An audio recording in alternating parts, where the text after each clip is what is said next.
अगर हमें किसी ग्रह का समझ में ना आए कि प्रभाव क्या दे रहा होगा या क्या दे रहा है, उसको समझने का सबसे आसान तरीका यही है, जिस ग्रह का अपने को पता करना है उस ग्रह के नक्षत्र को समझ लो, या उस नक्षत्र के स्वामी के संबंध, जिस ग्रह को अपन निकालना चाहते हैं, पता करना चाहते हैं कि इसका क्या प्रभाव है, उसके साथ में संबंध समझ लिए जाए, तो अपने को उस ग्रह का जो बिहेवियर है वह समझ में आ जाएगी क्या अभी अपने साथ में क्या करेगा। राहु ने परिवर्तन किया और राहु पे हमने एक वीडियो आपके सामने रखा। कई लोगों को समझ में आया उसका कि क्या तात्पर्य था हमारा कहने का। केतु की बात करना भी बहुत जरूरी है, क्योंकि राहु अगर बलवान अवस्था में चल रहा है, राहु बलवान है, तो केतु भी बलवान होगा।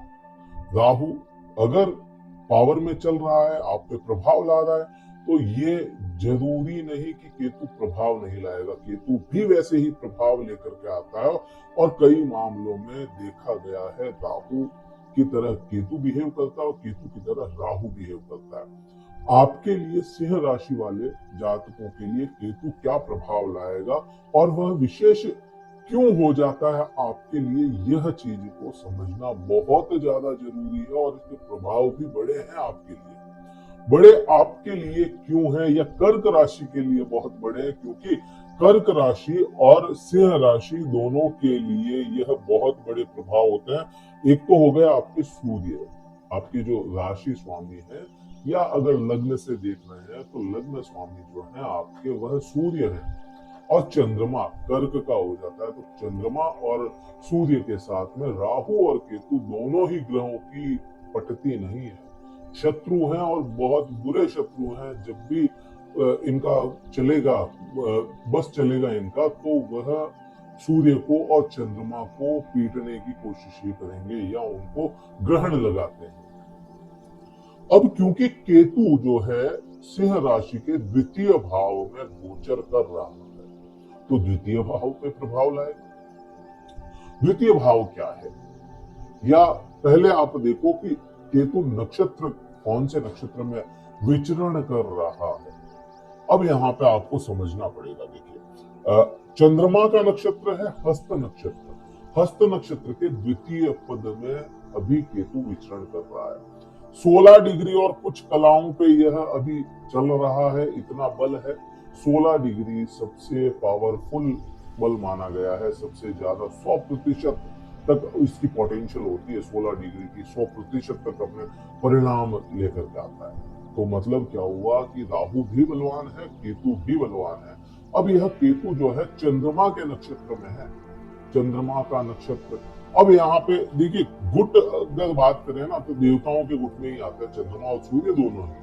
लेकिन जब आप बात करोगे ना राशि की या लग्न की, तो सूर्य के लिए चंद्रमा जो हो जाते हैं वह शत्रु ग्रह बन जाते हैं, शत्रु ग्रह ही है, क्योंकि 12वें भाव के स्वामी है। अब देखिए कि 12वें भाव के स्वामी के नक्षत्र में केतु का बैठ जाना, और केतु कंफर्टेबल नहीं होगा, क्योंकि चंद्रमा के नक्षत्र में तो कंफर्ट जोन नहीं है उसका। और केतु की शत्रुता सूर्य के साथ में भी वैसी की वैसी बनती है जैसी राहु के साथ में, राहु की है सूर्य के साथ में। तो यहाँ पे द्वितीय भाव के परिणामों से यह मोह को भंग करवाने का काम करेगा। अब द्वितीय भाव, अब इसके उपाय भी मैं आगे देता चलूंगा, और बहुत सटीक उपाय। द्वितीय भाव से क्या तात्पर्य बनता है? द्वितीय भाव से तात्पर्य बनता है धन का। अब धन कौन सा है? धन भी तो कई प्रकार से हो सकता है ना। एक धन हुआ आपका खुद का कमाया हुआ, एक धन हुआ पिताजी से मिला हुआ, एक धन हुआ कि आपने कोई कार्य करवा करके उसका कमीशन ले लिया। अलग अलग तरह से धन हो सकते हैं ना आपके पास। तो यह जो धन होता है, यह एक तो पैतृक धन होता है, द्वितीय भाव पैतृक धन है, या इसको कहे धन को संचित करने का जो भाव माना गया, धन को इकट्ठा करके रखने का जो भाव है, वह दूसरा भाव है। ठीक है, धन को यहाँ पे इकट्ठा किया जा सकता है। अब यहाँ पे अगर कोई बैठा है, ग्रह केतु बैठा है और उसके परिणाम बुरे आने होंगे, तो वह क्या करेगा? यहाँ पे धन को खर्च करवाएगा, धन को संचित नहीं होने देगा। अगर संचित हो गया तो क्या करेगा, धन संचित आपने कर भी लिया तो आपके काम नहीं आने देगा वो, बिना किसी आपकी कहें कि बिना आपकी जरूरत के खर्च करवा देगा वो, या किसी और के लगवा देगा। तो यह धन को संचित नहीं होने देता। एक तो ये चीज है। अब केतु को क्या माना गया, मोह भंग करने वाला कारक। मोह को भंग अगर कोई ग्रह करता है तो वह केतु होता है। यहाँ मोह भंग हो गया, या मन उचट जाना जिसको कहते हैं कि मन नहीं लगना, या इसको कहें कि डिटैचमेंट। राहु अटैचमेंट का कारक है, केतु डिटैचमेंट का कारक है। अब यहाँ पे डिटैचमेंट का कारक ग्रह अगर द्वितीय भाव में बैठा है तो द्वितीय भाव आपका एक बन जाता है कुटुंब। अब कुटुंब के भाव में है तो कुटुंब के लिए क्या करेगा ये, कुटुंब के लिए डिटैचमेंट करवाएगा, वहां से अलगाव करवाएगा। वहां पे आपकी वाणी, द्वितीय भाव वाणी भी है, तो कम बोलना या बहुत कड़वा बोलना जिससे कुटुंब वालों के साथ में आपके व्यवहार खराब करवाएगा। तो ये चीजें यहाँ पे केतु बहुत बुरी करवाएगा। अब इसमें क्या होगा कि इसमें ना, इसमें बल मिल रहा है, केतु को वैसे ही तो बलवान है, अब ऊपर से बृहस्पति का इसको बल मिल जाता है। बृहस्पति का बल मिलना यहाँ पे बात बढ़ जाती है केतु के प्रभावों को बढ़ाने की। अगर केतु कुंडली में बहुत बुरी पोजीशन में है तब तो ये सारे प्रभाव बुरे कर देगा। और वही केतु अगर अच्छी पोजीशन में आपकी कुंडली में, आपकी खुद की कुंडली में बृहस्पति के ही नक्षत्र में बैठा हो या शुक्र के नक्षत्र में बैठा हो, तो यह केतु आपको धन अर्जित करवाने का काम करवाएगा। क्योंकि बृहस्पति की दृष्टि खाली नहीं जाएगी, बृहस्पति तो बढ़ोतरियां करवाएगा ना। और बुरा हो गया तो इन सभी बुरे परिणामों में वृद्धियां करवा देगा। ये चीज है, मेन जो चीज बनती है वो यही बनती है कि अगर अच्छा है तो अच्छे परिणाम देगा। इन धन को अर्जित करवा देना, कुटुंब के साथ व्यवहारिक बनाना, ज्ञान देना, वाणी से ज्ञान छलकना, ये सब चीजें। और बुरा है तो वो बुरा ही कर देगा वहां पे। अब यहाँ पे इसके परिणाम तो ये आएंगे। अब द्वितीय भाव को कैसे ठीक किया जाए, अगर बुरे परिणाम दे रहा है द्वितीय भाव में तो इसको कैसे ठीक करोगे। इसको ठीक करने का सबसे अच्छा तरीका है, जो घर का बुजुर्ग हो, जो भी आपके कुटुंब का सबसे ज्यादा बुजुर्ग इंसान है, उसके सानिध्य में रहे और उससे संपर्क अच्छे कर रहे, जो बुजुर्ग है उनके साथ। तो यहाँ पे केतु कहीं ना कहीं ट्रीट हो जाएगा और आपको परिणाम बुरे नहीं देगा यह। अब यहाँ पे एक तो चीज ये समझ में अपने को आती है, यही चीज को आप देखोगे कि पांचवी दृष्टि, क्योंकि केतु, राहु और बृहस्पति इनके पास में है ना दृष्टियां एक समान है, एक जैसी दृष्टियां। तो पांचवी दृष्टि देखोगे 1, 2, 3, 4 और 5 छठे भाव पे। छठा भाव क्या है, छठे भाव को बहुत अपन लोग है ना नेष्ट मानते हैं कि नहीं, छठा भाव तो बहुत बुरा है। बुरा नहीं है, इसको समझना जरूरी है। अगर समझ ले तो कोई भी भाव बुरा नहीं। अगर अपने को समझ में आए तो 6 भी बुरा नहीं, 8 भी बुरा नहीं और 12वां भी बुरा नहीं। भाव सारे ही अच्छे हैं और सभी कोई ना कोई अच्छी एक अपने में खूबी रखते हैं। अब छठे भाव को रोग, ऋण और शत्रु मानते हैं। तो यहाँ पे केतु का ये दृष्टि होना, यहाँ पे ये चीज समझ में आती है ना कि भाई केतु रोग नहीं देगा, क्योंकि डिटैचमेंट है, छुड़वाता है ना चीजें। रोग नहीं देगा, ऋण नहीं देगा, शत्रुता नहीं देगा, ऐसा नहीं होता है। रोग निरंतर आते जाते हैं। किसी भी शरीर है ना, कोई शरीर है तो शरीर में रोग पनपेगा, चाहे वह कितनी ही अपने शरीर की ध्यान रखे, कितना ही वो हेल्थ कॉन्शियस हो जाए, लेकिन फिर भी रोग कोई ना कोई तो आएगा। रोज नित नया रोग बनता है और नित नया रोग ठीक होता है।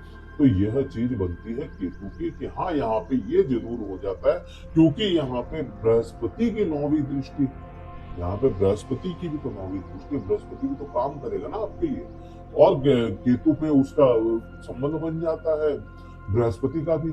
अब क्योंकि पंचम भाव के स्वामी की दृष्टि भी यहाँ पे है और केतु की भी दृष्टि है, तो यह आपके रोग को, देखो रोग होगा जरूर, लेकिन इस रोग को कम रखेगा, बहुत ज्यादा बढ़ने नहीं देगा। ऐसी स्थिति नहीं होने देगा कि आपको अब क्या ही करें, इलाज मिलता चला जाए, रोग आ जाए। तो ऋण, हाँ बिल्कुल ऋण लेना जरूरी भी हो सकता है, आपको कोई ऐसे काम आ जाए कि बहुत जरूरी हो जाए ऋण लेना, तो यहाँ पे वह ऋण भी दिलवाएगा, लेकिन उसके रास्ते खोल देगा कि ऋण को वापस से कैसे निकालना है या कैसे उतारना है। उसके रास्ते बनाएगा पहले और ऋण बाद में दिलाएगा, ये चीज बनती है।